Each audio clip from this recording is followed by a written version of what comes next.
তো আজকে হচ্ছে স্বাধীনতা দিবস, বেরিয়েছিলাম একটু বাজারের দিকে। তো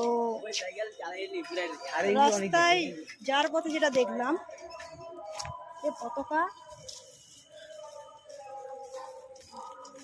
পতাকা পড়ে রয়েছে রাস্তাতে। আজকে স্বাধীনতা দিবস এখনো সারা দিন কাটেনি, তবুও পতাকার এই অবস্থা। শুধু মানুষদেরকে আমি এটাই বলবো, স্বাধীনতা দিবস পতাকা তুলতেছ ভালো, কিন্তু একটু রাস্তার দিকে নজর রাখো যে পতাকাগুলো যেন রাস্তার মধ্যে পড়ে না থাকে। পতাকাগুলোকে জাস্ট কয়েক ঘন্টার জন্য সম্মান দিয়ে লাভ নেই। পুরো আপাতত একটা গোটা দিন কাটুক, ঠিক আছে, গোটা দিন কাটুক, কি 16 তারিখ বা অন্যান্য দিনেও যেন রাস্তাতে পতাকা না পড়ে থাকে।